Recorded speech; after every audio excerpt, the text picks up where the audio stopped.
Hello guys, welcome back to my channel learn versus fun tech. आज इस video में हम लोग महाराणा प्रताप के बारे में जानेंगे। महाराणा प्रताप की गिनती भारत के सच्चे वीर सपूतों में की जाती है, जिन्होंने अपने मातृभूमि की रक्षा के लिए अपना जीवन निछावर कर दिया था। महाराणा प्रताप एक वीर योद्धा थे। राजपूत वंश में महाराणा प्रताप की गिनती श्रेष्ठ राजा के तौर पर की जाती थी। इसकी प्रमुख वजह है कि इन्होंने कई बार युद्ध में मुगलों को हराया। महाराणा प्रताप पहले ऐसे राजपूत राजा थे जिन्होंने कभी भी मुगलों की अधीनता स्वीकार नहीं की। महाराणा प्रताप हमारे लिए प्रेरणा के स्रोत हैं। उन्होंने जिस प्रकार अपने जीवन में कभी भी हार नहीं मानी और अंतिम सांस तक वह मुगलों से लोहा लेते रहे, इसलिए इतिहास में उनका नाम सुनहरे अक्षरों में अंकित किया गया है। अतः हम सबको महाराणा प्रताप के शौर्य पर गर्व करना चाहिए। महाराणा प्रताप सिंह का जन्म 9 मई सन 1540 को राजस्थान के कुंभलगढ़ में हुआ था। उनके पिता का नाम उदय सिंह राणा और माता का नाम जयवंता बाई था। इनके दादा राणा सांगा भी एक महान राजपूत राजा थे। इनके पिता की दूसरी पत्नी का नाम मीराबाई था, जिससे उनको एक संतान भी थी जिसका नाम जगमाल था। बचपन काल से ही महाराणा प्रताप काफी बहादुर और साहसी थे। महाराणा प्रताप के बारे में कहा जाता है कि बचपन काल में इनका सामना अकबर से हुआ था और वहीं से ही अकबर और महाराणा प्रताप के बीच में एक दुश्मनी की लकीर खिंच गई थी, जो अंतिम समय तक चली।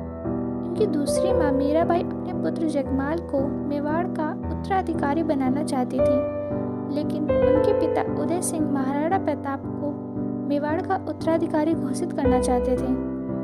इसके लिए उनके परिवार में इस बात को लेकर काफी दिनों तक संघर्ष चला और अंतिम रूप से मेवाड़ के शासन पर महाराणा प्रताप ही राजा के तौर पर नियुक्त किए गए।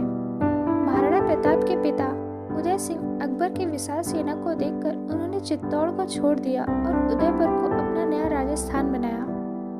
जब इनके पिता की सन 1572 में मृत्यु हो गई, तब उदयपुर का राजा महाराणा प्रताप बने। इसके बाद इन्होंने प्रतिज्ञा ली कि जब तक वह चित्तौड़ को अकबर से नहीं मुक्त करवाते, तब तक वह जमीन पर ही सोएंगे और पत्तल में खाना खाएंगे और अपनी मूंछों में तौल भी नहीं लगाएंगे। अकबर एक बहुत ही कुशल राजा था। उसने कई राजपूत वंश के राजाओं को विभिन्न प्रकार का प्रलोभन देकर उन्होंने अपने अधीन उन्हें करने के लिए राजी कर लिया था। लेकिन जब अकबर ने यह प्रस्ताव महाराणा प्रताप के पास भेजा, महाराणा प्रताप ने इस प्रस्ताव को खारिज कर दिया। उन्होंने कहा कि जब तक उनके शरीर में प्राण हैं, तब तक वह उदयपुर को अकबर का गुलाम बनने नहीं देंगे। इसके बाद अकबर ने अपने सेनापति मान सिंह को विशाल सेना के साथ महाराणा प्रताप से युद्ध करने के लिए भेजा। उसके बाद ही हल्दी घाटी का ऐतिहासिक युद्ध घटित हुआ, जिसमें एक तरफ मुगलों के 80,000 सैनिक और दूसरी तरफ महाराणा प्रताप के मात्र 22,000 सैनिक थे।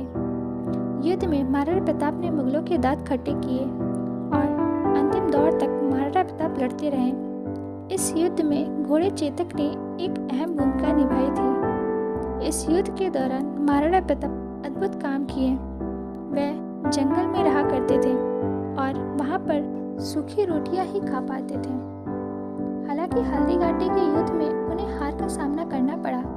इसके बाद भी उन्होंने कभी भी अकबर के सामने आत्मसमर्पण नहीं किया। महाराणा प्रताप ने फिर से मुगल से युद्ध करने के लिए अपनी सेना को तैयार किया। शामिल है उनकी सहायता उनके विश्वास पात्र भामा सानी की, जिन्होंने अपनी सभी दौलत उन्हें दे दी। बाद में अकबर ने दोबारा सेना का गठन किया, लेकिन दुर्भाग्यपूर्ण महाराणा प्रताप ने ध्यान आकर्षित करने के लिए युद्ध ही नहीं किया। हादसे में उन्हें काफी गंभीर चोट आई, जिसके बाद 19 जनवरी सन 1557 में वे हमें छोड़कर इस दुनिया से चले गए। महाराणा प्रताप की गिनती भारत के इतिहास में एक वीर योद्धा के तौर पर होती है। ऐसा कहा जाता है कि जब महाराणा प्रताप की मृत्यु हुई, तब इस बात की सूचना अकबर तक गई और अकबर ने रोते हुए कहा कि उन्होंने अपने जीवन में ऐसा निडर और डेयरविल किंग नहीं देखा, जो अपने छोटे से राज को बचाने के लिए कभी भी अगेता शिकार करने को राजी नहीं थे। जब भी इतिहास में हल्दीघाटी युद्ध की चर्चा होगी तो इसमें महाराणा प्रताप का नाम बड़े ही गर्व और सम्मान के साथ लिया जाएगा। आइए महाराणा प्रताप के बारे में उनके कुछ रोचक तथ्य जानते हैं। महाराणा प्रताप के पिता उदय सिंह द्वितीय मेवाड़ वंश के 12वें शासक और उदयपुर के संस्थापक थे। राजा प्रताप परिवार में सबसे बड़े थे। उनके 3 भाई और 2 बहनें थीं। महाराणा प्रताप की 11 पत्नियां और 17 बच्चे थे। उनके सबसे बड़े पुत्र महाराणा अमर सिंह थे, जो उनके उत्तराधिकारी बने और मेवाड़ वंश के 14वें राजा बने थे। हल्दीघाटी युद्ध के 2 साल बाद जब महाराणा प्रताप जंगल में शिकार कर रहे थे तो वे उस समय घायल हो गए और 19 जनवरी 1597 को 56 वर्ष की आयु में उनका निधन हो गया। इतिहासकारों के अनुसार हल्दीघाटी की लड़ाई में महाराणा प्रताप के पास 81 किलो वजन का भाला और 72 किलो का कवच था। उनके भाले, कवच, ढाल और 2 तलवारों का वजन भी लगभग 208 किलो था।